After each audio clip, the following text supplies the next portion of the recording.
सोचिए आज हम घर में बल्ब जलाते हैं, पंखा चलाते हैं, मोबाइल चार्ज करते हैं, लेकिन एक समय ऐसा था जब दुनिया बिजली को लेकर बहुत उलझन में थी।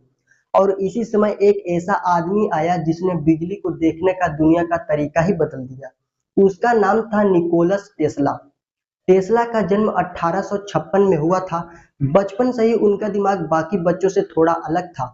वह चीजों को सिर्फ देखते नहीं थे बल्कि उनके पीछे का कारण जानना चाहते थे।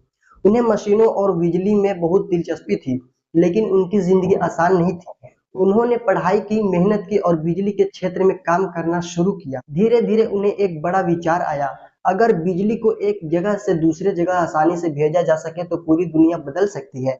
उस समय बिजली की दुनिया में एक बड़ी लड़ाई चल रही थी। एक तरफ था डीसी करंट और दूसरी तरफ था टेस्ला का पसंदीदा एसी करंट। टेस्ला का मानना था कि एसी बिजली को दूर दूर तक पहुंचाने के लिए ज्यादा उपयोगी हो सकती है, लेकिन समस्या यह थी कि टेस्ला के पास पैसा नहीं था। उन्हें अपने विचार पर भरोसा था, लेकिन दुनिया को उनके विचार पर भरोसा नहीं था। फिर उनकी मुलाकात ऐसे बड़े उपभोगपति से हुई जिसने उनके जीवन को बदल दिया। उसका नाम था जॉर्ज वेस्टिंगहाउस। वेस्टिंगहाउस ने टेस्ला के काम को समझा और उनका साथ दिया, लेकिन असली परीक्षा अभी बाकी थी, क्योंकि जल्द ही टेस्ला को अपने आविष्कार को पूरी दुनिया के सामने साबित करना था। और इसी लड़ाई में टेस्ला का सामना अमेरिका के सबसे बड़े आविष्कारकों में से एक से होने वाला था, थॉमस एडिसन। अब सवाल था, बिजली की इस लड़ाई में जीत किसकी होगी, टेस्ला की या एडिसन की। अब टेस्ला अमेरिका पहुंच चुके थे। उनके पास ज्यादा पैसा नहीं था, लेकिन उनके पास एक चीज थी, एक बड़ा सपना। अमेरिका में उनकी मुलाकात मशहूर आविष्कारक थॉमस एडिसन से हुई। टेस्ला ने एडिसन की कंपनी में काम करना शुरू किया, लेकिन दोनों की सोच बिल्कुल अलग थी। एडिसन डीसी करंट पर भरोसा करते थे, वहीं टेस्ला को लगता था कि एसी करंट ज्यादा बेहतर तरीके से लंबी दूरी तक बिजली पहुंचा सकती है।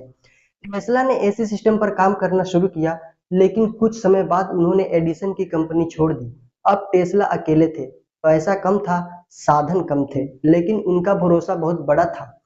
फिर उनकी मुलाकात जॉर्ज वेस्टिंगहाउस से हुई। वेस्टिंगहाउस ने टेस्ला के एसी सिस्टम को समझा और उसे आगे बढ़ाने का फैसला किया। अब दोनों के सामने एक बड़ी चुनौती थी। पूरी दुनिया को दिखाना था कि एसी सिर्फ एक विचार नहीं है, यह वास्तव में बड़े पैमाने पर बिजली पहुंचा सकता है। और मौका आया 1893 के शिकागो वर्ल्ड फेयर में। यह बहुत बड़ा आयोजन था, लाखों लोग वहां आने वाले थे।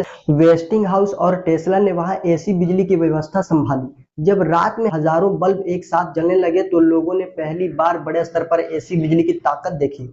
यह टेस्ला के लिए बहुत बड़ा पल था, लेकिन उनकी असली जीत अभी बाकी थी। कुछ साल बाद अमेरिका में एक और बड़ा प्रोजेक्ट सामने आया, नियाग्रा फॉल्स। एक विशाल जलप्राप्त से बिजली बनाकर उस दूर शहरों तक पहुंचाने की योजना बनाई गई। और इस काम में टेस्ला की ऐसी तकनीक का इस्तेमाल हुआ। अब दुनिया के सामने साफ हो चुका था, बिजली सिर्फ बड़े शहरों की चीज नहीं रहेगी, इसे दूर दूर तक पहुंचाया जा सकता है। लेकिन यहाँ एक अजीब बात हुई, जिस आदमी ने बिजली की दुनिया बदलने में इतनी बड़ी भूमिका निभाई, वह खुद अमीर नहीं बन पाया। टेस्ला के पास बड़े बड़े विचार थे, लेकिन पैसे संभालने की समझ उतनी मजबूत नहीं थी। आने वाले समय में यही जिंदगी की सबसे बड़ी समस्या बनने वाली थी। एक तरफ दुनिया टेस्ला के आविष्कारों से बदल रही थी, और दूसरी तरफ टेस्ला खुद धीरे धीरे अकेले होते जा रहे थे। अब तक टेस्ला ने दुनिया को दिखा दिया था कि ऐसी बिजली कितनी ताकतवर हो सकती है। उनके विचारों ने बिजली की दुनिया को बदल दिया। लेकिन टेस्ला सिर्फ बिजली पर ही नहीं रुके, उन्होंने वायरलेस कम्युनिकेशन, मोटर और कई दूसरी तकनीकों पर भी काम किया। उनके दिमाग में ऐसे ऐसे विचार आते थे जो उस समय लोगों को बहुत अजीब लगते थे, लेकिन समस्या यह थी कि हर बड़ा विचार पैसा नहीं बनाता।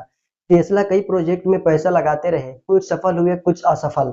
धीरे धीरे उनकी आर्थिक हालात खराब होने लगी। दूसरी तरफ दुनिया उनके आविष्कारों से फायदा उठा रही थी, लेकिन टेस्ला खुद अपनी जिंदगी के आखिरी दौर में काफी अकेले हो गए। वह न्यूयॉर्क के एक होटल में रहने लगे। वहां वहां भी उनका ज्यादातर समय अपने विचारों और कबूतरों के साथ बीतता था। टेस्ला का मानना था कि विज्ञान का मकसद सिर्फ पैसा कमाना नहीं होना चाहिए। वह चाहते थे कि उनकी खोजों से पूरी इंसानियत को फायदा मिले। लेकिन दुनिया हमेशा ऐसी नहीं होती। कई बार जिस इंसान के पास सबसे बड़े विचार होते हैं, उनके पास सबसे ज्यादा पैसा नहीं होता। 7 जनवरी 1943 को निकोलस टेस्ला की मृत्यु हो गई। उस समय उनकी उम्र 86 साल थी। उनकी जिंदगी खत्म हो गई, लेकिन उनकी बनाई तकनीक और उनके विचार खत्म नहीं हुए। आज हमारे घरों तक पहुंचने वाली बिजली की व्यवस्था में एसी सिस्टम की बहुत बड़ी भूमिका है। और यही टेस्ला की सबसे बड़ी विरासत है। इस कहानी से एक बात समझ आती है, हर सफल इंसान की कहानी सिर्फ असफलता की कहानी नहीं होती, उसमें असफलता भी होती है, पैसे की कमी भी होती है, लोगों का विरोध भी होता है। लेकिन अगर इंसान अपने काम पर भरोसा रखे और लगातार सीखता रहे तो उसका काम उसके जाने के बाद भी दुनिया को बदल सकता है। निकोलस टेस्ला दुनिया से चले गए, लेकिन उनके विचार आज भी हमारे आसपास जिंदा है। और शायद यही किसी इंसान की सबसे बड़ी सफलता है, उसका नाम सिर्फ इतिहास की किताब में नहीं बल्कि लोगों की जिंदगी में जिंदा रहे। तो आज की इस वीडियो से अगर कुछ भी सीखने को मिला है दोस्तों, तो प्लीज इस चैनल को सब्सक्राइब करें। तो मिलते हैं नेक्स्ट वीडियो में नेक्स्ट टॉपिक।